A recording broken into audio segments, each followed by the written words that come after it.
கர்நாடக அணைகளில் இருந்து 1,00,000 கன அடி தண்ணீர் திறக்கப்பட உள்ளதாக அறிவிப்பு.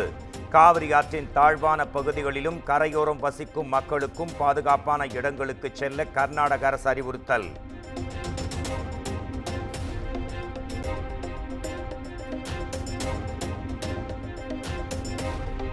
காவிரி நீர்பிடிப்பு பகுதிகளில் பெய்த கனமழை காரணமாக மேட்டூர் அணைக்கு நீர்வரத்து அதிகரிப்பு. 390 நாட்களுக்கு பிறகு அணையின் நீர்மட்டம் 90 அடியை எட்டியது.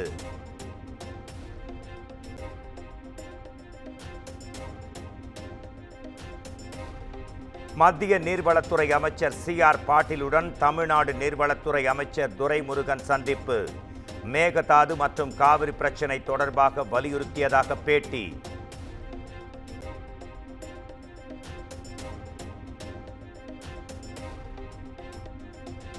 ஆம்ஸ்ட்ராங் படுகொலை வழக்கில் மேலும் ஒரு வழக்கறிஞர் கைது. சிவா என்ற வழக்கறிஞரை தனிப்படை போலீசார் கைது செய்து நடவடிக்கை.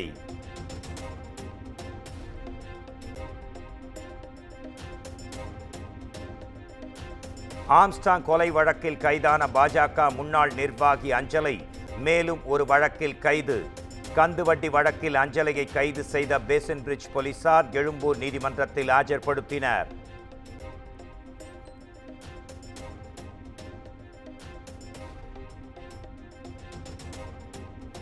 MR விஜயபாஸ்கர் நில மோசடி வழக்கில் காவல் ஆய்வாளர் பிருத்விராஜ் கரூர் நீதிமன்றத்தில் ஆஜர். 2 நாள் காவலில் எடுத்து CBCID விசாரிக்க நீதிபதி பரத்குமார் அனுமதி.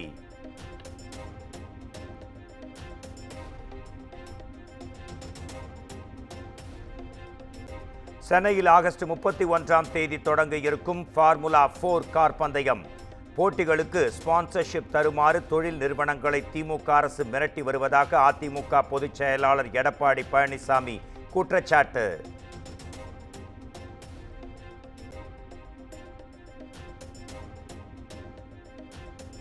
தமிழக அரசின் குற்ற வழக்குகள் துறை இயக்குநராக ஹாசன் முகமது ஜின்னா நியமனம் செய்யப்பட்டதற்கு அண்ணாமலை கண்டனம்.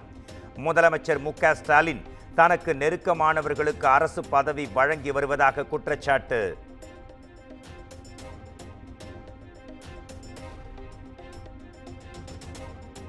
மக்களவை தேர்தல் தோல்வி தொடர்பாக அதிமுக பொதுச் செயலாளர் எடப்பாடி பழனிசாமி ஆலோசனை. ஈரோடு மக்களவை தொகுதி பொறுப்பாளர்களுடன் ஆலோசனை நடத்தினார்.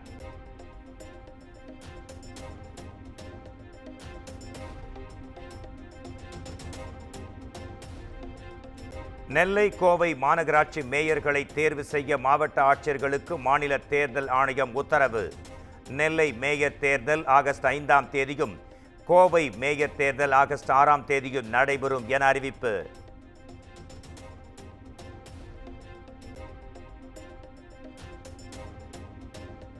ஜாஃபர் சாதிக் மனைவியிடமிருந்து தாம் 1 கோடி ரூபாயை பெறவில்லை என இயக்குனர் அமீர் விளக்கம். அமலாக்கத்துறை விசாரணையில் ஜாஃபர் சாதிக் வாக்குமூலம் அளித்ததாக ஊடகங்களில் வெளியான செய்திக்கு மறுப்பு.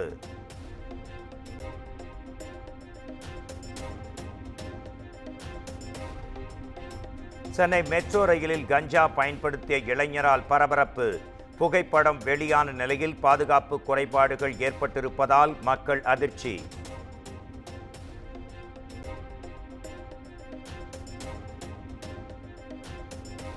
கடலூரில் பாதாள சாக்கடைக்குள் இறங்கி சுத்தம் செய்யும் ஊழியரின் அதிர்ச்சி வீடியோ. மனித கழிவை மனிதனை அகற்றும் தீராத அவலம் தொடர்கிறது.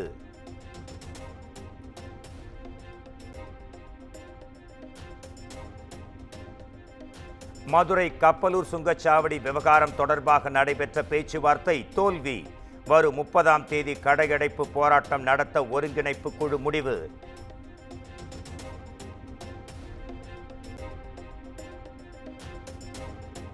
பெரம்பலூர் அருகே திமுக நிர்வாகி ஒருவரின் குடும்பத்தினர் 11 லட்சம் ரூபாய் மோசடி செய்ததாக புகார். பாதிக்கப்பட்ட பெண் மாவட்ட காவல் கண்காணிப்பாளர் அலுவலகத்தின் முன் தர்ணா.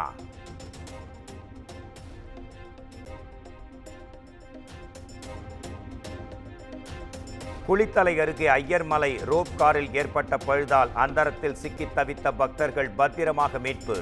அதிகாரிகள் ஆய்வு செய்த நிலையில் ரோப் கார் சேவை மீண்டும் தொடக்கம்.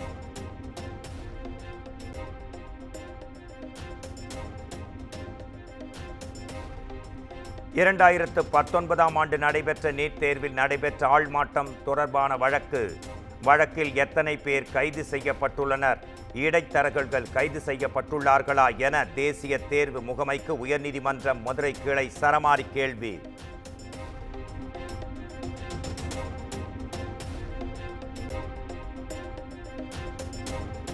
பள்ளிக் கல்வித்துறையில் ஆசிரியர் அல்லாத பணியிடங்களுக்கு மாதம் 6000 ரூபாய் சம்பளம் நிர்ணயம் செய்தது எவ்வாறு? இது போன்ற உத்தரவுகளில் கையெழுத்து போடும்போது அரசு துறை செயலாளர் யோசிக்க வேண்டாமா என உயர்நீதிமன்ற மதுரை கிளை வேதனை.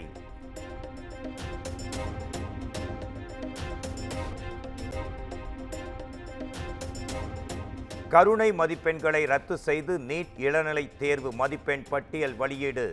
உச்சநீதிமன்ற உத்தரவை தொடர்ந்து தேசிய தேர்வு முகமை வெளியிட்டது.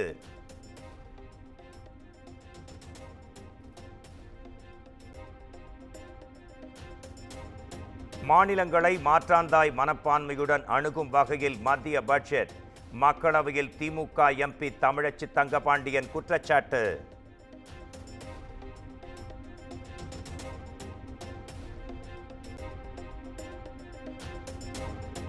குடியரசுத் தலைவர் மாளிகையில் தர்பார் ஹால் கணதந்திர மண்டபம் என பெயர் மாற்றம். அசோக் ஹால் அசோக் மண்டபம் என மாற்றம் செய்யப்பட்டதாக அறிவிப்பு.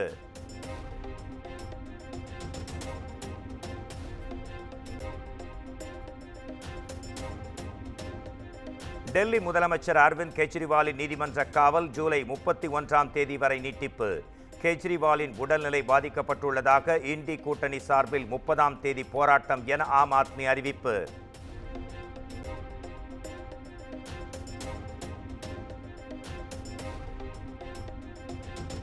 மகாராஷ்டிராவின் பிம்ப்ரியில் வெள்ளத்தில் மூழ்கிய மோர்யா கோசாவி கோயிலை மூழ்கடித்து தண்ணீர் கரை புரண்டோடும் காட்சிகள் வெளியீடு.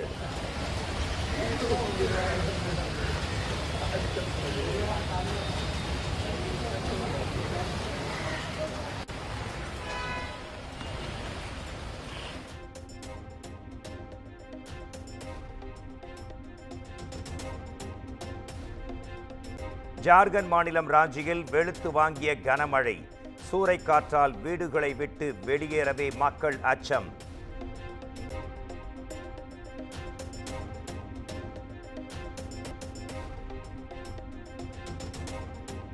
பாரிஸ் ஒலிம்பிக் வில்வித்தை போட்டியில் இந்திய மகளிர் அணி கால் இறுதிக்கு முன்னேற்றம்.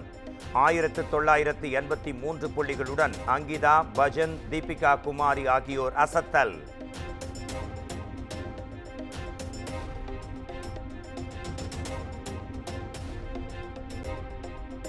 பாரிஸ் ஒலிம்பிக் போட்டி வில்வித்தை போட்டியில் கால் இறுதிக்கு முன்னேறியது இந்திய ஆடவர் அணி.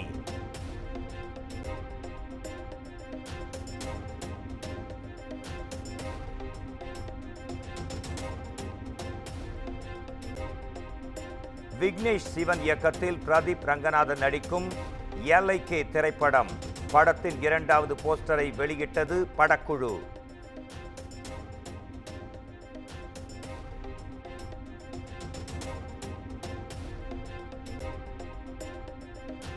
பட்ஜெட் தாக்கலுக்கு பிறகு தங்கம் விலை தொடர்ந்து 3வது நாளாக சரிவு.